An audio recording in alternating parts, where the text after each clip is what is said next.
નમસ્કાર વિદ્યાર્થી મિત્રો, શ્રી એસએન વિદ્યાલય સંચાલિત ઈ લર્નિંગ પ્રોગ્રામમાં હું જગીશ કાપુરિયા આપનું હાર્દિક સ્વાગત કરું છું। તો મિત્રો આપણે વાત કરી રહ્યા હતા પ્રકરણ નંબર 13 વિશે, શા માટે આપણે શા માટે માંદા પડીએ છીએ। તો એમાં આપણે અંગ વિશિષ્ટ અને પેશી વિશિષ્ટ અભિવ્યક્તિ વિશેની ચર્ચા કરી ચૂક્યા કે જેમાં આપણે વાત કરી છે કે કોઈ પણ રોગ કે જે બેક્ટેરિયાથી થતો છે કે વાયરસ કે ફૂગ કોઈ પ્રજીવ કે અન્ય કોઈ કૃમિ, તો એ રોગ જે છે એ આપણા શરીર પર શું અસર પાડે છે અથવા તો કે જ્યારે પણ એ રોગ તમારા શરીરમાં ફેલાય છે તો આપણે વાત કરી હતી કે કોઈ પણ વાયરસ કે બેક્ટેરિયા કે જે આપણા શરીર કરતા ખૂબ જ નાનું કદ ધરાવે, કે આપણે વાત કરીએ આપણા શરીરની તો આપણું શરીર જે છે બેક્ટેરિયા કે વાયરસ કરતા કેવું છે, ખૂબ વિશાળ। હવે તેમ છતાંય એ આપણા શરીર ઉપર ઘણી બધી રીતે હાનિ પહોંચાડે છે અથવા તો ઘણી બધી આડઅસરો પેદા કરે છે। તો શા માટે કરે છે અને કઈ રીતે કરી શકે, એના માટે આપણે અંગ વિશિષ્ટ અને પેશી વિશિષ્ટ અભિવ્યક્તિ વિશે વાત કરી હતી, જેમાં બે વસ્તુની આપણે વાત કરી હતી, જે હતી સામાન્ય અભિવ્યક્તિ અને બીજી જે હતી એ વિશિષ્ટ અભિવ્યક્તિ વિશે વાત કરી હતી આપણે। તો સામાન્ય માટે આપણે વાત કરી એમાં શું વાત કરી હતી આપણે, તો કે એવા પ્રકારના રોગો અથવા તો એવા તીવ્ર રોગો, બરાબર, કે જે ટૂંકા સમયગાળામાં તમને શું કરે તો કે એ રોગોથી તમે મુક્ત થઈ શકો છો। તો સામાન્ય અસરો આપણે કોને કીધી હતી, તો કે એવી અસરો કે જે તમારા શરીરને કોઈ ખાસ અસર નથી પહોંચાડતી, તો ખાસ હાનિ નથી પહોંચાડતી, કેમ કે તીવ્ર રોગ હશે તો સમયગાળો એને કેવો મળશે, ટૂંકો, એટલે કે તમને એવા પ્રકારના લક્ષણો જોવા મળશે કે જે તમને ટેમ્પરરી બેસિસ ઉપર, એટલે કે તમને થોડાક સમય માટે એનાથી અસરગ્રસ્ત કરશે। જેમ કે અશક્તિ લાગવી 2-4 દિવસ સુધી, કે તાવ આવે જ્યારે તમને ઝાડા થઈ જાય અથવા તો ઉલટી થવી કે માથું દુખવું, તો આ બધા એવા રોગોના લક્ષણો હતા કે જે શું કરતા હતા, તો કે તમારા શરીર ઉપર સામાન્ય અસર એક અમુક સમય માટે મર્યાદિત તમને અસર પહોંચાડતા હતા। તો એ શું હતી, એની સામાન્ય અભિવ્યક્તિ હતી। જ્યારે વિશિષ્ટ અભિવ્યક્તિમાં આપણે શું વાત કરી હતી, તો કે રોગ જે છે કેવો હશે, ત્યાં હઠીલો હશે, એટલે કે લાંબા સમયગાળા સુધી એ રોગ તમારા શરીરમાં રહે છે અને એ રોગ જે છે એ શું કરે તો કે સીધો જ શેના ઉપર આક્રમણ કરે, તો કે તમારા શરીરની જે રોગ પ્રતિકારક શક્તિ છે તે રોગ પ્રતિકારક શક્તિ ઉપર એ રોગ સીધો જ અસર કરે છે। એટલે કે જ્યારે તમારી રોગ પ્રતિકારક શક્તિ ઉપર એ અસર કરશે તો એનાથી શું થશે, તો કે રોગ પ્રતિકારક શક્તિ જે છે ને એ આપણા શરીરનું રોગ સામે લડવા માટેનું મુખ્ય પરિબળ છે। એટલે કે આપણને જ્યારે કોઈ રોગ થાય તો ત્યારે આપણે એનો ઉપચાર તો કરીએ છીએ, એની દવા તો લઈએ છીએ, બરાબર, પણ દવા લેવા સિવાય એવી વસ્તુ કે જે પોતે જ આપણા શરીરમાં રહી અને રોગ સામે રક્ષણ આપે છે તમને, એટલે કે એ છે આપણી રોગ પ્રતિકારક શક્તિ। તો એ અમુક હઠીલા રોગો એવા છે કે જે શું કરશે, તો સીધા જ તમારી રોગ પ્રતિકારક શક્તિ ઉપર આક્રમણ કરશે। હવે રોગ પ્રતિકારક શક્તિ ઉપર આક્રમણ કરશે તો એનાથી શું થશે, તો કે તમારી રોગ પ્રતિકારક શક્તિ જે છે એ કાં તો ઓછી થઈ જશે કાં નાબૂદ થઈ જશે। નાબૂદ થઈ જશે એટલે તો કે તમારી રોગ પ્રતિકારક શક્તિ બિલકુલ કામ કરશે નહીં। તો એવા સંજોગોમાં શું થાય છે, તો કે એવા સંજોગોમાં જ્યારે તમારી રોગ પ્રતિકારક શક્તિ બિલકુલ નષ્ટ થઈ જાય છે તો તમારું શરીર જે છે અન્ય રોગો સામે લડવા માટે સક્ષમ રહેતું નથી અથવા તો એ રોગ સામે લડવા માટે સક્ષમ રહેતું નથી। તો એનાથી થાય એ કે આપણું શરીર જે છે એ તરત જ કોઈ પણ માંદગીમાં સપડાઈ શકે। જેમાં આપણે વાત કરી હતી એચઆઈવી વાયરસ વિશે, બરાબર, કે અન્ય જે રોગો વિશે જે સામાન્ય અભિવ્યક્તિની આપણે વાત કરી હતી કે ભાઈ તમને ટાઇફોઇડ થઈ ગયો, કમળો થઈ ગયો, તાવ આવ્યો છે, બરાબર, કે કોઈ પણ અન્ય રોગ થયો, તો એની જે અસર છે એ શું છે, તો કે સામાન્ય અસરો છે, એટલે થોડા સમય બાદ તમે એનાથી સાજા થઈ જશો। પણ જ્યારે આપણે એચઆઈવી વિશે વાત કરી હતી તો એ કેવી, તો કે વિશિષ્ટ અભિવ્યક્તિ દર્શાવે છે કે જે વિશિષ્ટ અભિવ્યક્તિ શું, તો કે તમારી શરીરની જે રોગ પ્રતિકારક શક્તિ છે એ રોગ પ્રતિકારક શક્તિ ઉપર સીધું જ એ શું કરશે, આક્રમણ કરશે અને એનાથી શું થશે, તો કે તમારી રોગ પ્રતિકારક શક્તિને નાબૂદ કરી નાખશે। એટલા માટે આપણે વાત કરી હતી કે એચઆઈવી ગ્રસ્ત કોઈ પણ જે પેશન્ટ છે, દર્દી છે, એને શું થાય, તો કે એ ખૂબ જ ઝડપથી કોઈ પણ રોગમાં સપડાઈ શકે છે અથવા તો એને કોઈ પણ રોગનો ચેપ જે છે એ ઝડપથી લાગી જાય। તો એચઆઈવી પાછળ અથવા તો એચઆઈવી થયા પછી દર્દીના મૃત્યુનું કારણ આ એક જ છે કે એની રોગ પ્રતિકારક શક્તિ નષ્ટ પામશે તો શું થશે, તો કે સામાન્ય શરદી થશે ને તો એ શરદીમાંથી ન્યુમોનિયા થઈ જશે, એટલે કે ફેફસાને લગતો રોગ, બરાબર, કે જેમાં ફેફસામાં પાણી ભરાઈ જાય, આવા બધા પ્રશ્નો ઉદ્ભવે। તો એને સામાન્ય એવો કોઈ પણ નાનો એવો ચેપ પણ લાગશે, કોઈ પણ વાયરસનો કે કંઈ પણ, તો એનાથી એ જે ચેપ લાગ્યો એ મોટું સ્વરૂપ ધારણ કરી લેશે। કેમ, તો કે રોગ પ્રતિકારક શક્તિ કામ કરતી નથી, એક તો HIV ના વાયરસ છે કે શરીરને જે હાનિ પહોંચાડે છે, આ ઉપરાંત બીજું શું તો કે કોઈ પણ ચેપ લાગ્યો તો એ વાયરસ પણ શરીરમાં ઝડપથી ફેલાવા માંડશે, અને ઝડપથી ફેલાવા માંડશે એનાથી શું થશે તો કે એ રોગ પણ એ દર્દીને લાગી જશે. તો એ સામાન્ય અભિવ્યક્તિ અને વિશિષ્ટ અભિવ્યક્તિની આપણે અંગ વિશિષ્ટ અને પેશી વિશિષ્ટ અભિવ્યક્તિમાં વાત કરી હતી, અને આપણે એ પણ વાત કરી હતી તો કે એમાં શું થાય તો કે વાયરસ કે બેક્ટેરિયા કે કોઈ પણ પ્રજીવ કે જે સૂક્ષ્મજીવો વિશે આપણે વાત કરી છે, જે તમારા શરીરની અંદર દાખલ થશે તો એ વિભિન્ન માર્ગોથી દાખલ થાય છે.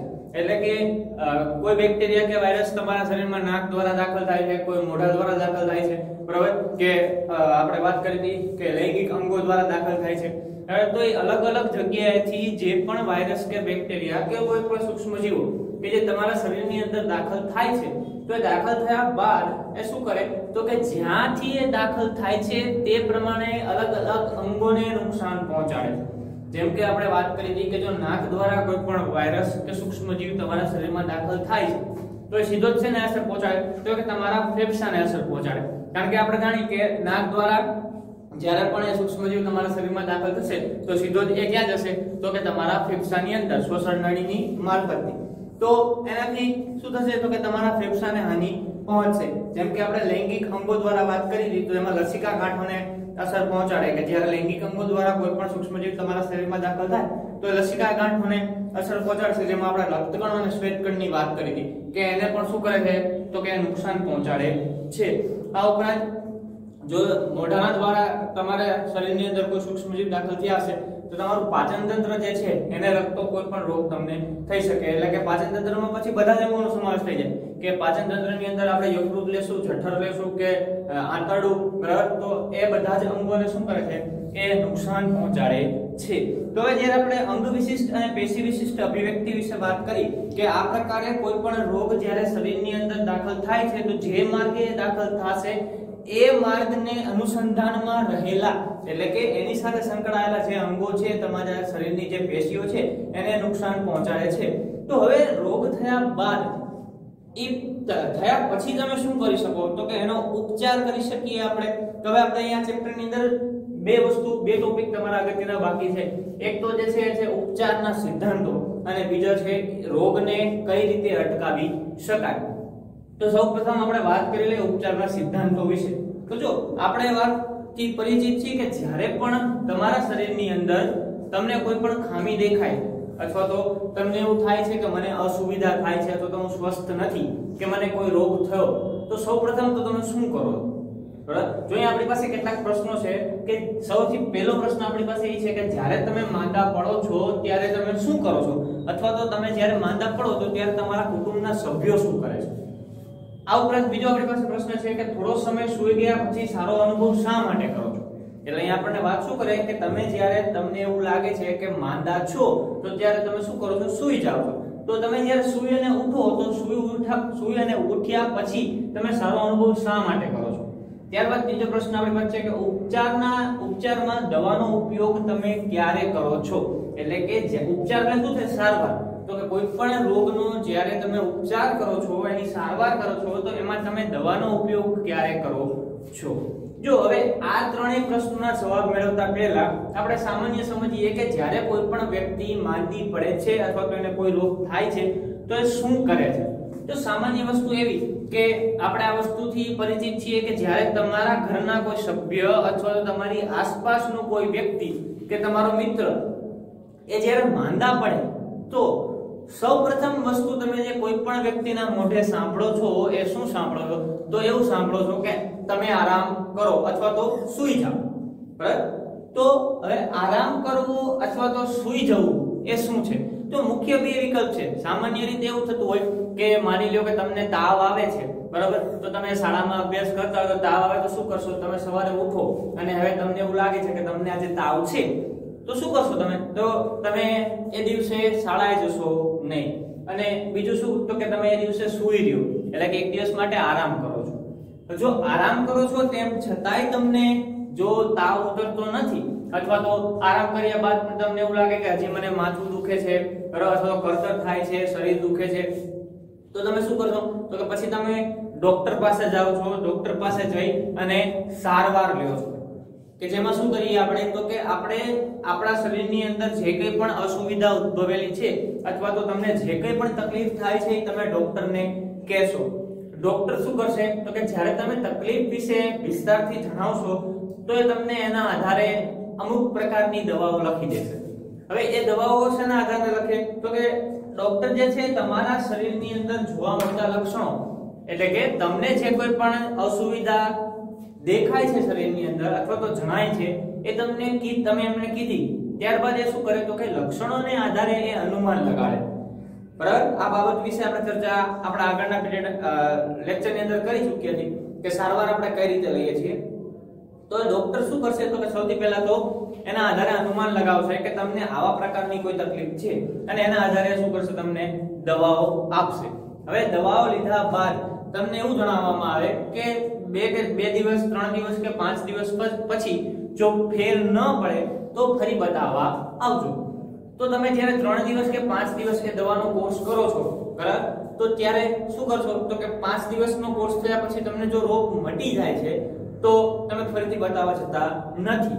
પરંતુ જો રોગ મટતો નથી તો શું કરો તમે તો કે તમે ફરી ડોક્ટર પાસે જાઓ છો અને કહો છો કે ભાઈ હજી મને ફેર પડ્યો નથી. તો ત્યારબાદ ડોક્ટર શું કરશે તો કે એ તમને વિવિધ રિપોર્ટ કરાવવાનું કહેશે કે તમારા બ્લડના રિપોર્ટ કે યુરિનના રિપોર્ટ એ બધા રિપોર્ટ કરાવવાનું કહેશે અને એ રિપોર્ટના આધારે શું કરશે તો કે એ તમારા શરીરની અંદર શું ખામી સર્જાણી છે એ જાણવાનો પ્રયત્ન કરશે. એટલે કે રિપોર્ટની અંદર ઘણી બધી વસ્તુઓનો સમાવેશ જેમ કે WBC એટલે કે જે આપણે વ્હાઇટ બ્લડ સેલ જેને આપણે રક્તકણો કહીએ શ્વેતકણો કહીએ છીએ એના વિશે વાત કરી હતી. તો એને પણ જાણશે કે એની સંખ્યા શું છે શરીરની અંદર બરાબર, અથવા તો RBC ની સંખ્યા જાણશે કે જેને આપણે રક્તકણો કહીએ છીએ. તો WBC ની સંખ્યા જાણવાનું કારણ શું કે જો તમારે બ્લડ નો ટેસ્ટ કરાવશો એમાં WBC નો ટેસ્ટ કરાવશો જે શ્વેતકણો છે તો જો એ શ્વેતકણો તમારા શરીરની અંદર વધેલા જણાય એટલે કે માની લો કે શ્વેતકણ 13000 છે કે 15000 થઈ ગયા કે 17000 કે 20000 થઈ ગયા તો એનો અર્થ શું થયો તો કે એનો અર્થ એવો કે તમારા શરીરની અંદર ક્યાંક ઇન્ફેક્શન છે એટલે કે ક્યાંક ચેપ લાગ્યો છે જેના કારણે શ્વેતકણોની સંખ્યામાં શું થયો વધારો. તો શ્વેતકણ શું છે તો કે આપણી રોગ પ્રતિકારક શક્તિ જે છે ને એનો એક ભાગ છે બરાબર, કે જે રોગ પ્રતિકારક શક્તિમાં લડવાનું કામ કરે છે, સૈનિકનું કામ કરે છે બરાબર. તો એની સંખ્યામાં વધારો થયો એનો અર્થ શું થયો તો કે શરીરની અંદર ક્યાંક ચેપ લાગેલો છે કે જે ચેપની સામે લડવા આપણા શરીરે શ્વેતકણોનું જે ઉત્પાદન છે એ વધારી દીધું બરાબર. તો એટલા માટે શ્વેતકણો જો શરીરમાં વધશે તો એવું તમે કહી શકો કે ઇન્ફેક્શન છે ક્યાંક અથવા તો ક્યાંક ચેપ છે.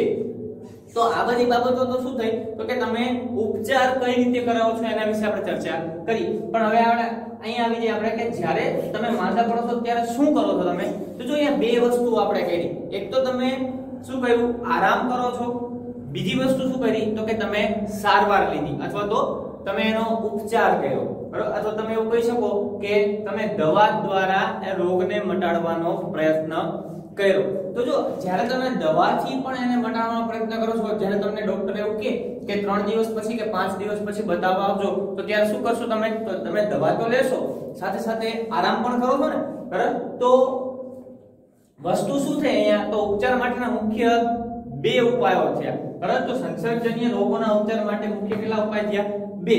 પહેલો ઉપાય તો શું કર્યો તમે કે તમે એક દિવસ સુધી આરામ કર્યો. આરામ કર્યો એટલે શું કર્યું તો કે રોગની અસરને ઓછી કરી દેવી એટલે કે રોગની અસરને ઓછો કરવાનો પ્રયત્ન તમે કર્યો. હવે જો તમે આરામ કરો છો અથવા સૂઈ જાવ છો એનાથી રોગની અસર ઓછી કઈ રીતે થાય તો એનો પ્રશ્ન આપણને એક પ્રશ્નનો જવાબ આપણને આ પ્રશ્નમાં મળશે કે થોડા સમય સુધી સૂઈ ગયા પછી સારો અનુભવ તમે શા માટે કરો એના વિશે આપણે પછી ચર્ચા કરીએ આપણે. તો આ સંસર્ગજન્ય રોગના ઉપચારમાં મુખ્ય બે ઉપાયોમાં પહેલો ઉપાય શું કર્યો તમે તો કે રોગની અસરને ઓછી કરી દીધી. ત્યારબાદ બીજો ઉપાય શું છે આપણી પાસે તો કે રોગના કારણોનો જ નાશ કરી દેવો બરાબર.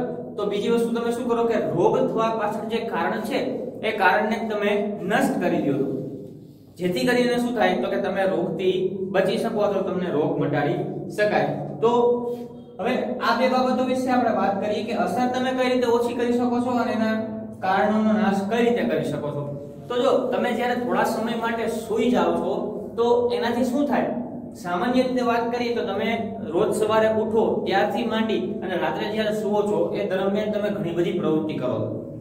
ઘણી બધી પ્રવૃત્તિ એટલે તો કે તમે સવારે ઉઠી અને તૈયાર થઈ, જો તમારી સવારની શાળા હશે તો તમે ઉઠીને તૈયાર થઈને શાળાએ જશો.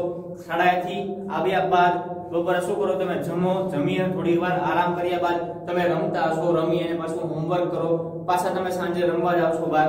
તો કહેવાનો અર્થ એ કે આખા દિવસ દરમિયાન શરીરમાં ઘણી બધી વખત તમને શું થાય?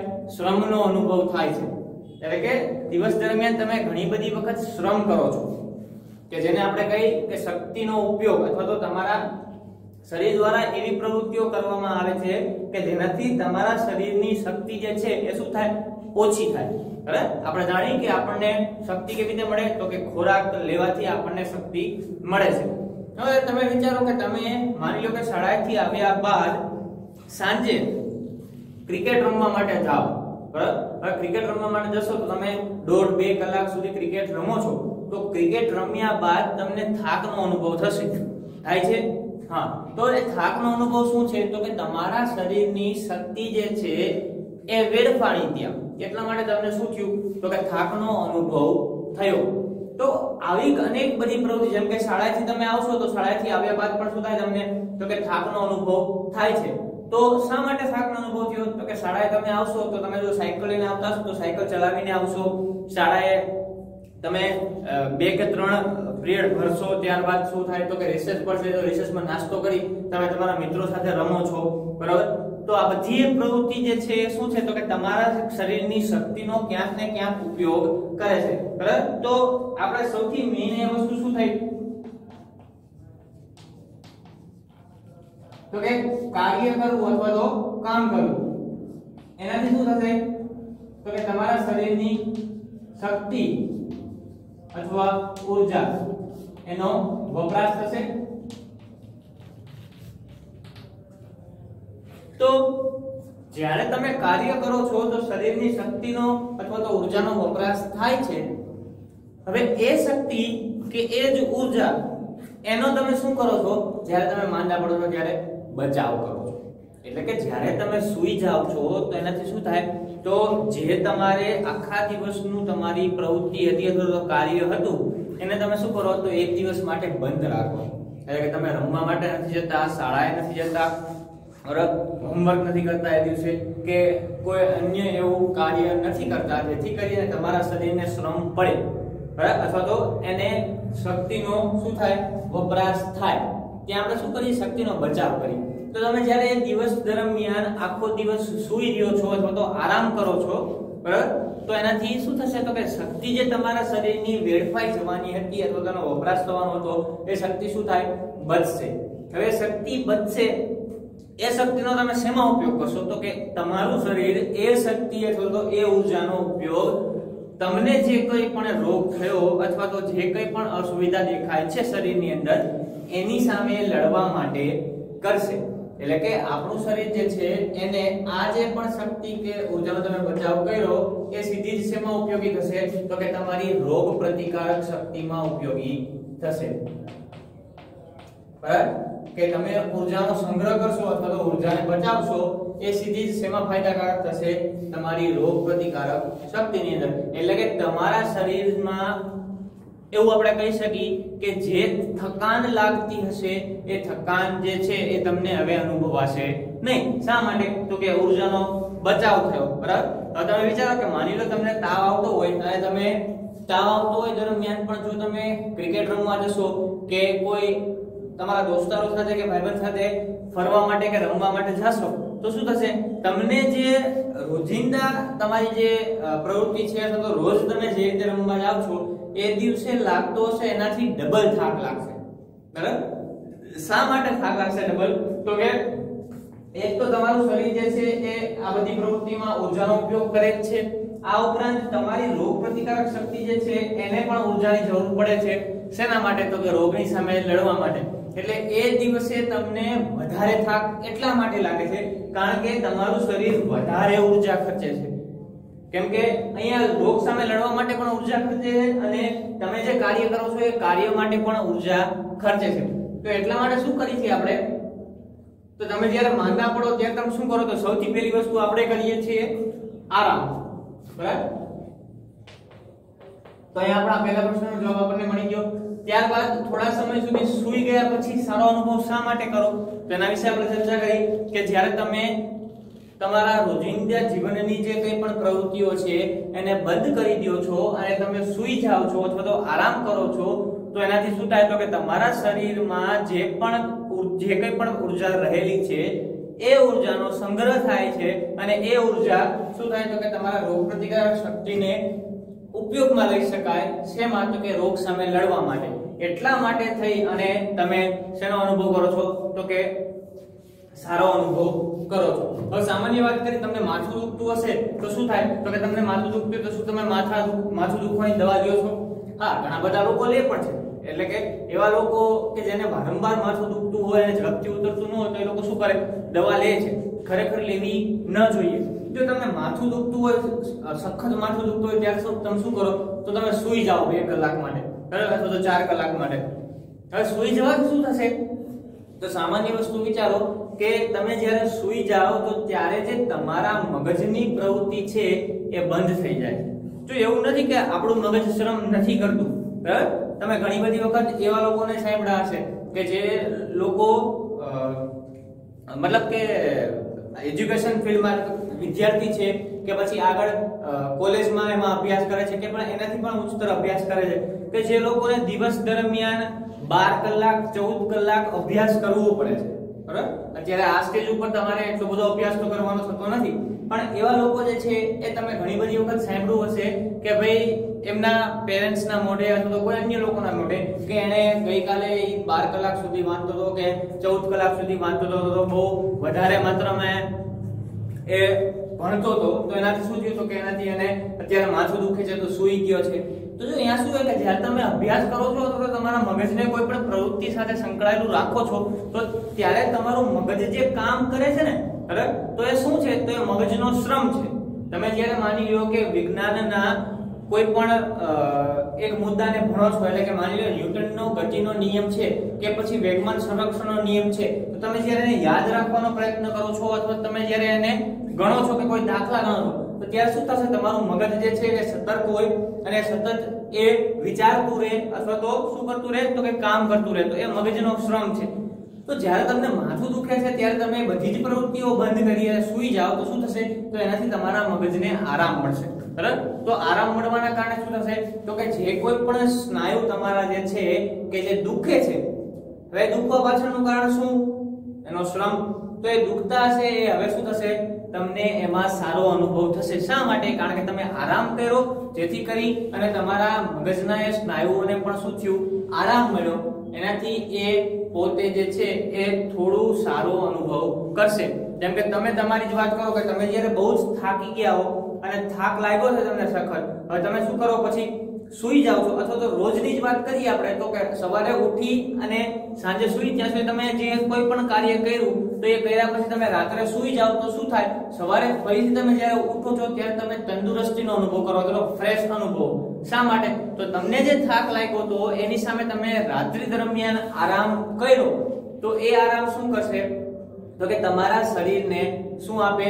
તો કે એટલો સમય પૂરતો આપે કે જે તમારા શરીરને ફરીથી તંદુરસ્ત બનાવી શકે, અથવા તો તમારા એવા અંગો કે જે આખો દિવસ દરમિયાન પરિશ્રમ કરે છે એ અંગો જો આરામની પરિસ્થિતિમાં રહેશે અથવા તો કાર્ય નહીં કરે તો એને શું થશે?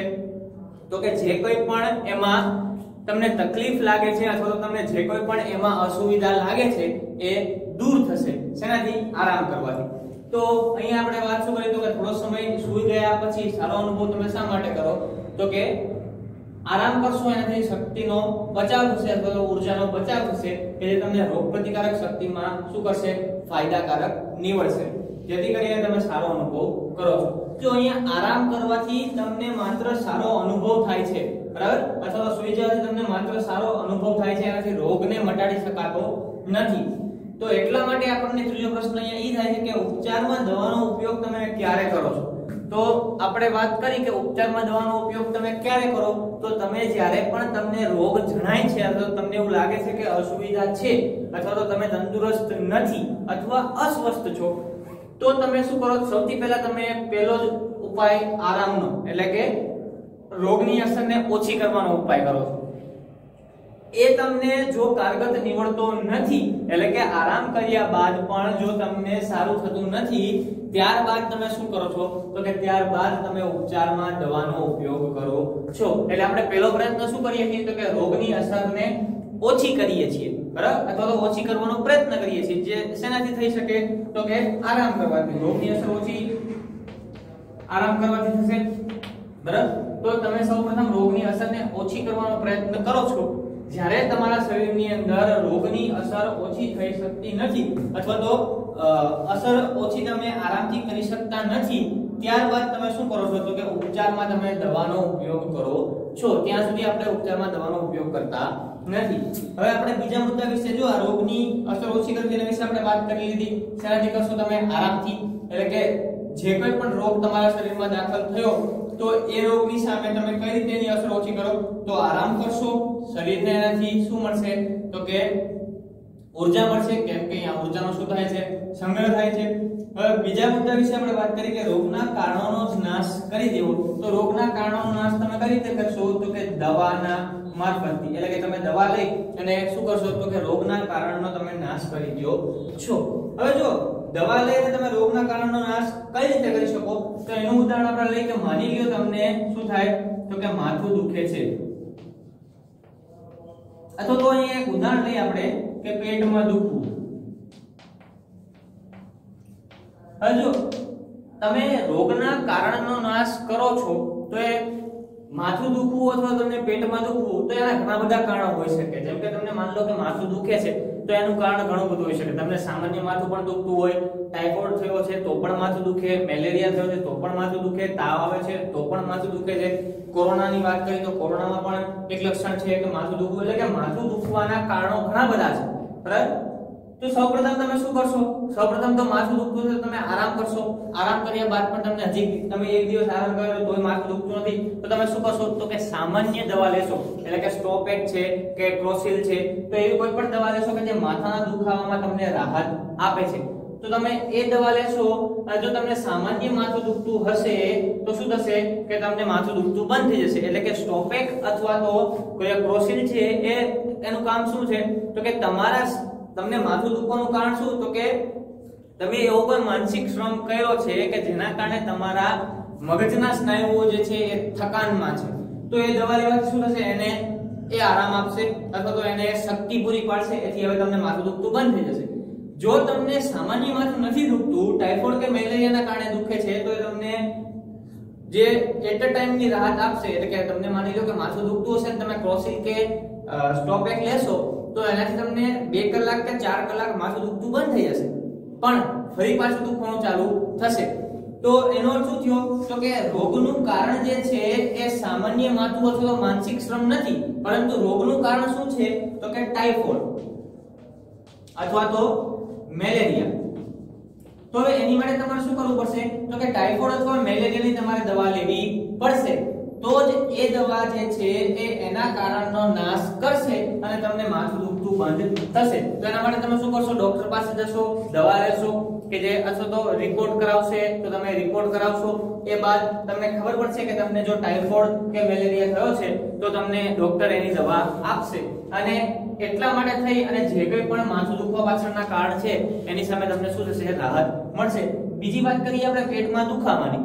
તો તમને પેટમાં દુખતું હશે તો પેટમાં દુખવાના પણ ઘણા બધા કારણો હોય અથવા તો ઘણા બધા અલગ અલગ રોગોમાં પણ તમને પેટમાં દુખાવાના લક્ષણો જોવા મળશે. સામાન્ય વાત કરીએ આપણે, જો તમને અપચાના કારણે પેટમાં દુખતું હશે તો તમે સામાન્ય દવા લેશો એવી કે જે તમારા શરીરની અંદર પાચન સરખું થયું નથી એ પાચનને સરખું બનાવે, બરાબર, તો પણ તમને પેટનો દુખાવો બંધ થઈ જશે. પણ આપણે વાત કરીએ કે તમને જો પથરી છે અને પથરીના કારણે પેટમાં દુખે છે તો આ રોગ માટેનું કારણ શું છે? એની પાછળનું કારણ તો કે પથરી. હવે જ્યાં સુધી તમે પથરીનું નિદાન નહીં કરો એટલે કે પથરી માટેની તમે દવા નહીં લ્યો તો ત્યાં સુધી શું થશે? તો કે કારણનો નાશ થશે નહીં. હવે એના માટે શું કરશો? તો કે તમને પેટમાં દુખે છે, વારંવાર દુખાવો પેટનો થાય છે, બરાબર, તો તમે ડોક્ટર પાસે જશો, એ તમને સોનોગ્રાફી કરાવવાનું કહેશે તો તમે સોનોગ્રાફી કરાવશો. હવે સોનોગ્રાફીમાં તમને ખબર પડે છે કે તમને પથરી છે. અથવા તો તમને એપેન્ડિક્સ છે બરાબર કે જે આંતરડાનો ભાગ વધારે હોય તો એપેન્ડિક્સ અથવા તો પથરી છે એવો જ્યારે તમને ખ્યાલ આવશે ત્યારબાદ તમે એનું નિદાન કરશો એટલે કે એની દવા લેશો અને એ શું કરશે તો કે એપેન્ડિક્સમાં તો તમારે ફરજિયાત એપેન્ડિક્સ કઢાવવું જ પડશે બરાબર એટલે કે તમારે એનું ઓપરેશન કરાવવું જ પડશે જ્યારે પથરીની આપણે વાત કરી તો ઘણા બધા કેસની અંદર પથરી જે છે એ તમે આયુર્વેદિક કે ઘરેલું ઉપચારની મદદથી કાઢી શકો છો બરાબર પણ એ આધાર તેના ઉપર રાખે તો કે તમને પથરી કેવી છે માની લો કે 5 mm સુધીની પથરી છે તમને કે 7 mm સુધીની પથરી છે બરાબર તો એ તમને ઘરેલું ઉપચારથી તમે એને કાઢી શકો છો એટલે કે તમને યુરિનની મદદથી એ પથરી નીકળી જશે જો તમે આયુર્વેદિક ઉપચાર કરશો કે ઘરેલુ ઉપચાર કરશો તો બરાબર તો જો એ પથરી નીકળી જશે તો એનો કારણ જે છે એ કારણનો નાશ થઈ જશે અને તમને પેટનો દુખાવો જે છે એ મટી જશે પરંતુ જો આનાથી મોટી પથરી છે એટલે કે માની લો કે 12 mm છે કે 10 mm કે 15 mm ની પથરી તો એ પથરી જે છે એ કાઢવી ઘરેલુ ઉપચારથી કાઢવી મુશ્કેલ છે એટલે એના માટે પણ તમારે શું કરાવવું પડશે તો કે સર્જરી એટલે કે ઓપરેશન કરાવવું પડશે જેથી કરીને પથરીને તમે દૂર કરશો હવે પથરી દૂર થઈ ગઈ તો રોગનું કારણ જે છે એ પણ દૂર થઈ ગયું તો તમને પેટનો દુખાવો જે છે એ શું થશે મટી જશે હવે જો ઘણા બધા કિસ્સાની અંદર આપણે વાત કરી કે રોગની અસર ઓછી કરી દેવી એમાં આપણે અહીંયા આરામની વાત કરી તો તમે આરામથી તો રોગની અસર ઓછી કરી જ શકો આ ઉપરાંત તમે ઘણી બધા કેસમાં શું કરો છો તો કે દવા લ્યો છો અને દવા લઈને પણ રોગની અસરને ઓછી કરો છો જેમ કે સામાન્ય આપણે વાત કરી કે તમને જ્યારે સામાન્ય માથું દુખે છે બરાબર તો ત્યારે શું કરો છો તમે તો કે તમે જે કંઈ પણ આ સ્ટોપેક ક્રોસિલ દવાની આપણે વાત કરી એ લ્યો છો તો એ શું કરે છે તો કે રોગની અસરને ઓછી કરવાનું જ કાર્ય કરે છે બરાબર અથવા તો અહીંયા તમે બીજી કઈ વસ્તુનો સમાવેશ કરી શકો તો અહીંયા તમે પેઇન કિલરનો સમાવેશ કરી શકો બરાબર એટલે કે માની લ્યો કે જ્યારે પણ તમને શરીરની અંદર કોઈ જગ્યાએ દુખાવો થાય છે તો ત્યારે તમે શું કરો છો પેઇન કિલર લ્યો છો આ પેઇન કિલર શું કરશે તો કે તમારા શરીરની અંદર જે રોગની અસર છે એને ઓછી કરી દેશે અથવા જે કોઈ પણ કારણ છે એને ઓછું કરી દેશે હવે પેઇન કિલર નું આપણે ઉદાહરણ લઈ અને સમજીએ કે માની લો કે પેટનો દુખાવો તમને પથરીના કારણે છે બરાબર તો જો સામાન્ય રીતે પથરી ક્યાં જોવા મળશે તો કે પથરી જે છે એ મુખ્ય હોય ક્યાં તો તમારા શરીરની અંદર કિડનીની અંદર કે જે તમારા અહીંયા પાછળ વાહનો ભાગ છે પાછળ છે તો આ ભાગે કિડની રહેલી હોય બરાબર તો સામાન્ય રીતે શું થતું હોય કે જ્યારે તમારા કિડનીની અંદર ક્ષાર જમા થાય છે બરાબર તો આ જે ક્ષાર છે એ જ્યારે વધારે માત્રાની અંદર જમા થઈ જશે તો એ શેમાં ફેરવાઈ જશે પથરીની અંદર બરાબર હવે જ્યાં સુધી તમારી કિડનીની અંદર હશે ત્યાં સુધી કોઈ જ તકલીફ કરશે નહીં એટલે કે એવું કહી શકીએ આપણે કે 70 થી 80% લોકોની જો સોનોગ્રાફી કરાવવામાં આવે તો નાના મોટા અંશે એના શરીરમાં ક્ષાર જોવા મળે છે બરાબર પણ જ્યારે એ ક્ષાર પથરીમાં રૂપાંતરિત થાય તો ત્યારે જ્યાં સુધી એ કિડનીમાં હશે ત્યાં સુધી તમને કઈ નુકસાન પહોંચાડશે નહીં પણ જેવું એ કિડનીમાંથી બહાર નળીની અંદર નીકળશે બરાબર એ પથરી તો શું થશે કે સીધી જ ક્યાં આવશે તો તમારા મૂત્રાશયની નળીની અંદર આવશે અહીંયા કે જેને આપણે ગોલ બ્લેડર કહીએ બરાબર તો જ્યારે એમાં આવશે બરાબર અને ત્યાંથી આગળ ક્યાં તો કે તમારા મૂત્રાશયની નળીની અંદર જો એ પથરી આવી ગઈ અને ત્યાં જો એ આ રીતે માની લો કે સલવાઈ જાય છે ક્યાંય અને હવે નીકળી શકતી નથી તો શું કરશે તો કે આ જે પથરી છે એ તમારી જે આ મૂત્રાશયની નળી છે બરાબર એમાં અહીંયા એ પથરી ખૂંચે છે આપણને એટલે કે ત્યાં આપણને વાગે છે બરાબર તો એ વાગવાના કારણે શું થશે તો કે એના સ્નાયુઓનો દુખાવો થશે તો એનાથી તમને શું થાય પેટમાં દુખે જો સામાન્ય પથરીની વાત કરીએ આપણે તો એનો દુખાવો તમને પેટના ભાગે થવા નથી મળતો એનો દુખાવો ક્યાં જોવા મળે પેટથી નીચેના એટલે કે પેડુના ભાગે એનો દુખાવો જોવા મળે છે તો હવે તમને ત્યાં દુખાવો થતો હોય તો એ વ્યક્તિને જેને પથરી છે ને અહીંયા દુખાવો થતો હશે તો એ દુખાવો કોણ થતો હોય તો કે જે આ પથરી છે એ ભાગ તમને લિટરલી એ ભાગે તમને લબકારા મારતો હોય ને એવો દુખાવો થાય એટલે કે એમાં તમે સમજી શકતા તો લપકારા મારતો એવો દુખાવો શું, એટલે કે તમને એ દુખાવો કેવો તો કે ધીમો થાય પાછો વધે, ધીમો થાય પાછો વધે, એ રીતનો તમને દુખાવો. જેમ કે આપણે લાઈટ જે છે એને તમે ઓન ઓફ કરો બરાબર તો કેવી રીતે લપકારા માર, એવી રીતે તમને એ દુખાવો અહીંયા જોવા મળતો હોય છે. તો હવે આ દુખાવો થાય છે એને તમે શું કરશો, હવે એને રોગનું કારણ તમારે નાબૂદ ક્યારે થશે તો કે તમે એ પથરીને દૂર કરશો ત્યાંથી તો જ તમને રોગ મળશે. એટલે કે તમે બીજો ઉપાય ક્યારે કરી શકો તો કે રોગના કારણનો જ નાશ તમે કરો. એની માટે તમારે શું કરવું પડે તો કે પથરીને ત્યાંથી દૂર કરવી પડે. પણ હવે પથરીને દૂર થઈ શકે એમ નથી, એટલે કે ઓપરેશન કરાવો તમે અથવા તો ઘરેલું ઉપચારથી તમે એને દૂર કરી શકશો, પણ ઘરેલું ઉપચારથી દૂર થતી નથી અને તમારે ઓપરેશન પણ કરાવવું નથી બરાબર. તો તમે શું કરી શકો અહીંયા તો ત્યાં તમે રોગની અસરને ઓછી કરી શકો. કઈ રીતે તો પેઇન કિલરની મારફતે. એટલે કે જ્યારે તમે શું કરો છો તો કે પેઇન કિલરનો ઉપયોગ કરો છો, એટલે કે દુખાવો થાય એ સમયે તમે દુખાવાની દવા લ્યો છો તો એ દવા શું કરશે તો એ દવા જે છે જે ભાગે તમારી પથરી રહેલી છે એની આજુબાજુના જે કોઈ પણ સ્નાયુઓ છે એને શું કરે છે તો કે એ સ્નાયુઓને ખોટા પાડી દેશે બરાબર. ખોટા પાડી દેશે એટલે શું થશે તો કે તમને દુખાવો તો છે જ હજી બરાબર, પરંતુ તમને એ દુખાવો મહેસૂસ થતો નથી. એટલે કે તમને એવું લાગે છે કે દુખાવો તમને મટી ગયો છે, પણ અહીંયા ખરેખર થયું છે શું તો કે જે આજુબાજુના જે સ્નાયુઓ છે એ શું થઈ ગયા છે ખોટા પડી ગયા છે, જેથી કરી અને એ દુખાવો તમારા શરીર મતલબ કે તમારા મગજ સુધી પહોંચતો નથી. માની લો કે તમારા શરીરમાં કોઈ પણ જગ્યાએ તમે ટાંકણી મારો છો તો તમને તરત એનો અહેસાસ થાય. શેના કારણે તો કે તમારા ચેતાતંત્રના કારણે બરાબર. આપણે એ વસ્તુ જાણીએ છીએ અને તમે તમારા ચેપ્ટર નંબર 6 ની અંદર કે જે છે પેશીઓ જે છે એમાં ચેતાતંત્ર વિશે તમારે અભ્યાસ કરવાનો પણ આવશે બરાબર. પણ એ વાતથી તમે પરિચિત છો કે ચેતાતંત્રનું કાર્ય શું છે તો કે સંદેશાનું વહન કરવું. એટલે કે માની લો તમને ટાંકણી વાગે છે તો એ વાગે છે ખબર કઈ રીતે પડે તો કે તમારા શરીરનું જે ચેતાતંત્ર છે એ સંદેશાનું વહન ક્યાં કરશે મગજ સુધી કરશે, અને ત્યારબાદ તમારું મગજ એવો સંદેશો આપે કે તમે ત્યાંથી હાથ હટાવી લો. એટલે તમને જેવી ટાંકણી વાગશે તમે તરત હાથ લઈ લ્યો છો. તો એ થવાનું કારણ શું હોય તો કે ચેતાતંત્ર છે. હવે અહીંયા તમને જે દુખાવો થાય છે એ તમને મહેસૂસ પણ ચેતાતંત્રના કારણે જ થાય છે. પણ અહીંયા પેઇન કિલર શું કામ કરે છે એટલે કે પેઇન કિલર નો અર્થ શું થાય તો કે પેઇનને મારી નાખવો અથવા દુખાવાને મારી નાખવો. તો એ શું કરે દુખાવો નથી મટાડતો, પરંતુ તમારા ચેતાતંત્રની અંદર રહેલા સ્નાયુઓ જે છે એ સંદેશો મગજ સુધી પહોંચાડી શકતા નથી. શા માટે તો કે આ જે ભાગ છે એને ખોટો પાડી દેવામાં આવ્યો છે શેનાથી પેઇન કિલરની મદદથી. જો કોઈ પણ તમે જ્યારે કોઈ પણ સર્જરી કરાવો અથવા કોઈ પણ ઓપરેશન કરાવો, કોઈ પણ વ્યક્તિ કરાવે તો તમે સાંભળ્યું હશે કે એને એનેસ્થેસિયા આપવામાં આવે કે જેને આપણે નસો કહીએ છીએ બરાબર. તો એ નસાનું કામ પણ શું છે તો કે જ્યારે વ્યક્તિની સર્જરી થાય તો એમાં સ્વાભાવિકપણે કોઈ પણ વાઢઘાપ કરવામાં આવે, એટલે કે અંગને કાપવામાં કે ચીરવામાં આવે. તો એ જો તમે કોઈ અંગને કાપો અથવા ચીરો છો તો સ્વાભાવિકપણે તમને દુખાવો થવાનો બરાબર. તો એ જે એનેસ્થેસિયા અથવા તો નસો જેને કહીએ છીએ આપણે, તો એ કામ શું કરે છે તો કે તમારા ચેતાતંત્રને બંધ કરી દે, એટલે કે ચેતાતંત્રને બંધ અવસ્થામાં લાવી દે, જેથી કરી ખોટું પાડી દે, જેથી કરી અને હવે તમારા શરીરમાં ચેતાતંત્ર કામ કરતું નથી તો તમારા શરીરમાં સંદેશાનું વહન નહીં થાય કે આ જગ્યાએ વાગે છે કે આ જગ્યાએ કાપકૂપ થઈ છે કે વાઢઘાપ થઈ છે.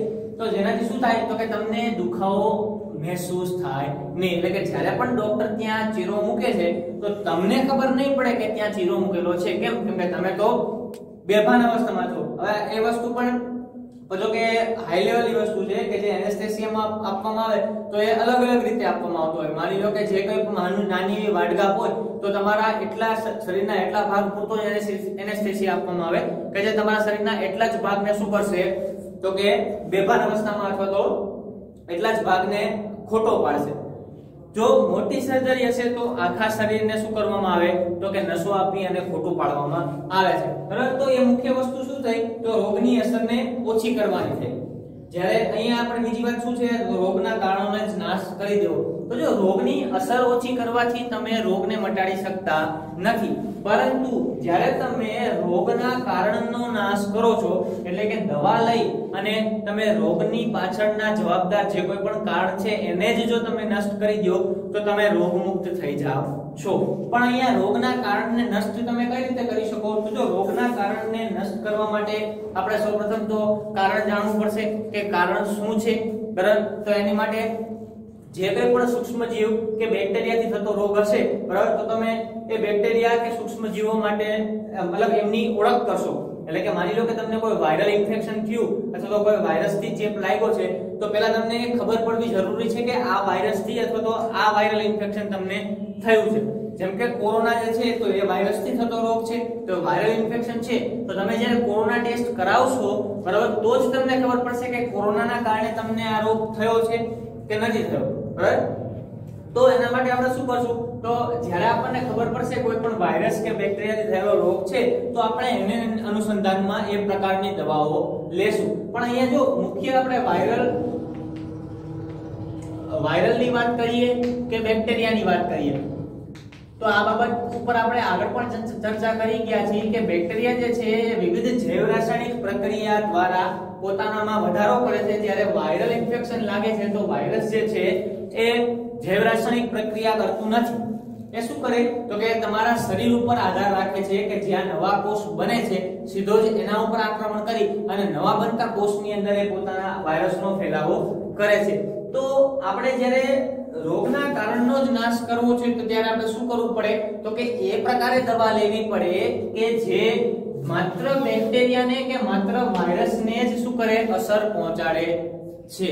તો જો તમે એવી દવા લેશો તો જ તમારા શરીરની અંદર વાયરસ કે બેક્ટેરિયા નષ્ટ થશે, બરાબર? એટલે કે કહેવાનો અર્થ એવો કે દવા જે લઈ છીએ આપણે એ આપણા શરીરને કે શરીરના અન્ય કોઈ અંગને નુકસાન પહોંચાડવી જોઈએ નહીં. જો એ તમારા શરીરને કે શરીરના કોઈ અંગને નુકસાન પહોંચાડશે તો એ દવા જે છે એ તમને રોગ તો મટાડશે પણ એની સાથે સાથે અન્ય આડઅસરો પણ એની જોવા મળશે. કે જો આપણે વાત પહેલા પણ કરી હતી, મેં તમને જ્યારે વાયરસનું ઉદાહરણમાં કોરોના વિશે વાત કરી હતી ત્યારે તમને કીધું હતું કે ઘણી બધી વખત જે લોકોએ કોરોનાની સારવાર લીધી છે તો એમના શરીરમાં આડઅસર પણ જોવા મળી છે. કે શરીરની અંદર કેવા પ્રકારની આડઅસર? તો કે અશક્તિ તો ઘણા બધા સમય એટલે કે 15 થી 20 દિવસ કે 1 મહિના સુધી કોરોનાની સારવાર બાદ પણ અશક્તિ જોવા મળે છે એમને.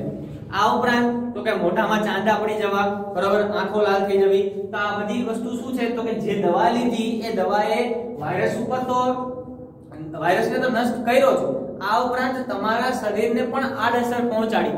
એટલા માટે જ્યારે પણ તમે વાયરસ કે બેક્ટેરિયાની દવા લ્યો છો તો એવી દવા લેવી ખૂબ આવશ્યક છે કે જે માત્ર વાયરસ અથવા તો બેક્ટેરિયાને જ અસર પહોંચાડે. પણ અહીંયા આપણે એક મુદ્દા વિશે વાત કરવાની છે જે છે કે એન્ટીવાયરલ દવાને બનાવવી એન્ટીબેક્ટેરિયલની તુલનામાં કેવી છે? અઘરી છે. એન્ટીવાયરલ એટલે શું? તો એના વિશે પણ તમને મેં કીધું હતું કે એન્ટીવાયરલ એવી દવાઓ છે કે જે વાયરસ સામે તમને રક્ષણ આપે છે અને એન્ટીબેક્ટેરિયલ એવી દવાઓ છે કે જે તમને બેક્ટેરિયા સામે રક્ષણ આપે છે, બરાબર? તો તમારે એન્ટીબેક્ટેરિયલ બનાવવી હોય તો એ કેવી છે? પ્રમાણમાં સહેલી. શેના પ્રમાણમાં? તો કે એન્ટીવાયરલ. હવે એના વિશે પણ આપણે ચર્ચા કરી હતી કે વાયરસ જે છે મેં કીધું એમ કે તમારા શરીર ઉપર આધાર રાખે છે. તો જ્યારે તમે એન્ટીવાયરલ બનાવો છો તો ત્યારે તમારે એ બાબતની ખાસ કાળજી લેવી પડે છે કે એ દવા તમારા શરીરના કોઈ અંગને નુકસાન પહોંચાડે નહીં, બરાબર? કે માત્ર વાયરસને જ અસર પહોંચાડે એ બાબત એ રીતે તમારે દવા બનાવવી પડે છે. જ્યારે એન્ટીબેક્ટેરિયલમાં તમારે એ બાબતનું ધ્યાન રાખવું પડતું નથી. શા માટે? એટલા માટે કારણ કે એન્ટીબેક્ટેરિયલમાં શું કરે? તો કે બેક્ટેરિયાને નષ્ટ કરશે અને આપણે વાત કરીએ એમ બેક્ટેરિયા તો પોતાની ફરતે કોષ દિવાલ બનાવે છે અને એની અંદર જૈવ રાસાયણિક પ્રક્રિયા દ્વારા, બરાબર, તો જૈવ રાસાયણિક પ્રક્રિયા દ્વારા શું કરશે? પોતાની સંખ્યામાં વધારો કરશે. પણ તમે જ્યારે એન્ટીબેક્ટેરિયલ લેશો તો એ સીધું જ શું કરશે? તો કે એની કોષ દિવાલને તોડી નાખશે અને બેક્ટેરિયાનો નાશ કરી દેશે. તો અહીંયા તમારા શરીરને નુકસાન થવાની શક્યતાઓ કેવી છે? ઓછી. પરંતુ જ્યારે એન્ટીવાયરલ દવા તમે લ્યો છો તો એ સીધી જ ક્યાં અસર કરે? તો કે તમારા શરીરની અંદર જ્યાંથી નવા કોષો બને છે ત્યાં. કેમ? કારણ કે વાયરસ તો એની ભેગો જ પડેલો છે. એટલા માટે એન્ટીવાયરલ દવાઓ જે છે એ બનાવવી કેવી છે? પ્રમાણમાં અઘરી. શેના પ્રમાણમાં? તો કે એન્ટીબેક્ટેરિયલ દવા બનાવવાના પ્રમાણમાં. પણ એવું નથી કે હવે એન્ટીવાયરલ દવાઓ બનાવી શકાતી નથી. આજના સમયમાં ઘણા બધા એવા વાયરસથી થતા રોગ છે કે જેની દવા તમે અત્યારે એવું કહી શકો કે માર્કેટમાં ઘણા બધા અંશે ઉપલબ્ધ છે. જેમ કે આપણે વાત કરીએ એચઆઈવી વિશે, બરાબર? તો એચઆઈવી ની આપણે વાત કરી હતી કે એચઆઈવી ની કોઈ પણ એચઆઈવી રોગને મટાડી શકાય એવી કોઈ એન્ટીવાયરલ એની દવા નથી. હા, પણ આજના સમયમાં એને તમે નિયંત્રિત રાખી શકો. બરાબર, એચઆઈવી ને શું કરી શકો તમે? તો કે નિયંત્રિત રાખી શકો, તો નિયંત્રણમાં રાખી શકો એવી દવાઓ આજે માર્કેટમાં ઉપલબ્ધ છે કે જે શું કરે તો કે વારે વારે એ દવા જે છે એ તમારી રોગ પ્રતિકારક શક્તિ જે છે એને વધારવાનું કામ કરે, અથવા તો રોગ પ્રતિકારક શક્તિ જે છે એને એ સતત શું કરશે તો કે શક્તિ આપશે, અથવા તો રોગ પ્રતિકારક શક્તિને શું કરશે તો કે બૂસ્ટ કરશે. બરાબર, જેથી કરીને શું થાય તો કે એચઆઈવી નો જે કોઈ પણ પેશન્ટ હશે એની રોગ પ્રતિકારક શક્તિ જે છે એ તમે જે બહારથી દવા આપો છો એ દવાના કારણે થોડા ઘણા અંશે કાર્ય કરતી રહેશે. એનાથી તો કે એને અન્ય જે ચેપ લાગે છે રોગોના એની સામે રક્ષણ મેળવી શકશે. તો આજે એચઆઈવી ની ઘણી બધી દવાઓ એવી ઉપલબ્ધ છે કે જેનાથી તમે નિયંત્રણમાં રાખી અને એચઆઈવી પેશન્ટ જે છે એને 10 વર્ષ કે 15 વર્ષ કે 20 વર્ષ સુધી પણ એનું આયુષ્ય વધી શકે છે. બરાબર, તો એટલા માટે એન્ટીવાયરલ દવાઓ જે છે એ એન્ટીબેક્ટેરિયલની તુલનામાં કેવી છે? બનાવવી અઘરી છે.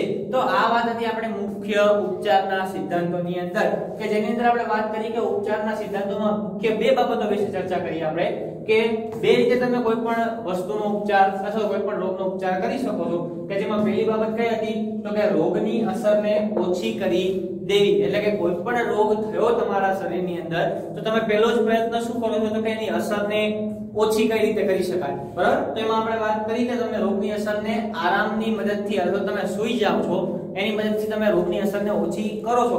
આ ઉપરાંત તમે દવાની મદદથી પણ રોગની અસરને ઓછી કરો જ છો. જો અહીંયા આપણે એચઆઈવી વિશે જે વાત કરી તો અહીંયા શું થયું તો કે તમે રોગને નષ્ટ નથી કરી શકતા, પરંતુ શું કરો તો કે એની અસર ઓછી કરો છો. એટલે કે દવાઓ કેવી છે તો કે એ દવાઓ એવા પ્રકારની છે કે જે રોગને નષ્ટ કરી શકતી નથી, પરંતુ એની અસરને ઓછી કરી શકે છે. આ ઉપરાંત તો કે રોગના કારણનો જ નષ્ટ કરી દેવો. એટલે કે એવા પ્રકારની દવા કે જે સીધી જ રોગ થવા પાછળ જવાબદાર જે કારણ છે એ સીધી જ શેના ઉપર અસર કરશે તો કે કારણ ઉપર જ અસર કરશે, અને જે રોગનું કારણ જે છે એને જ શું કરશે એ નષ્ટ કરી દેશે, જેનાથી તમે રોગ જે છે એને મટાડી શકો છો. તો આ મુખ્ય બાબતો જે છે એ રોગના ઉપચારમાં હતી. બરાબર, તો આ ઉપરાંત હવે છેલ્લો આપણો એક ટોપિક વધે છે કે જે છે કે રોગને અટકાવી કઈ રીતે શકીએ.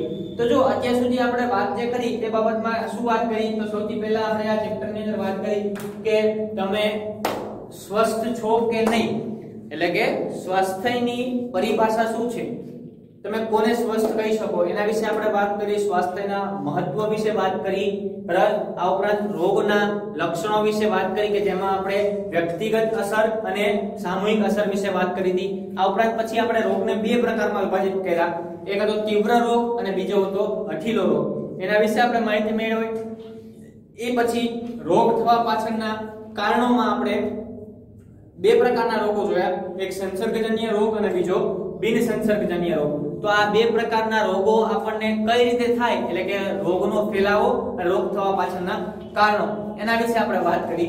હવે આપણે પછી વાત કરી હતી કે રોગ તમારા શરીરની અંદર ફેલાય તો ફેલાયા બાદ એની અંગ વિશિષ્ટ કે પેશી વિશિષ્ટ અભિવ્યક્તિ શું, એટલે કે કઈ રીતે તમારા શરીરમાં દાખલ થાય અને કેવા અંગોને નુકસાન પહોંચાડે એના વિશે આપણે વાત કરી. ત્યારબાદ આપણે વાત કરી કે તમને રોગ થયા બાદ એની અસર તમે જોઈ કે આ અંગ પર અસર છે એટલે આ પ્રકારનો રોગ છે, તો એના આધારે તમે એના ઉપચારના સિદ્ધાંતો જોયા કે તમે કઈ રીતે રોગને મટાડી શકો, કે જેમાં બે મુદ્દા વિશે વાત કરી, અસર ઓછી કરવી અને કારણનો નાશ કરવો.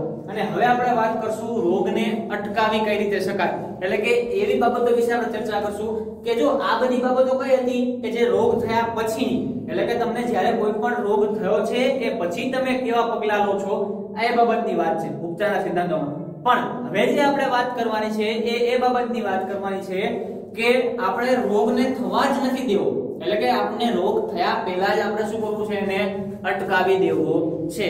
તો એટલે એ બાબતની ચર્ચા આપણે રોગને કઈ રીતે અટકાવી શકાય એમાં આવતા પીરિયડની અંદર અથવા તો આવતા લેક્ચરની અંદર કરશું. તો આશા રાખું કે ઉપચારના સિદ્ધાંતો જે છે એ તમને સમજાઈ ગયા હશે. આભાર, જય હિન્દ.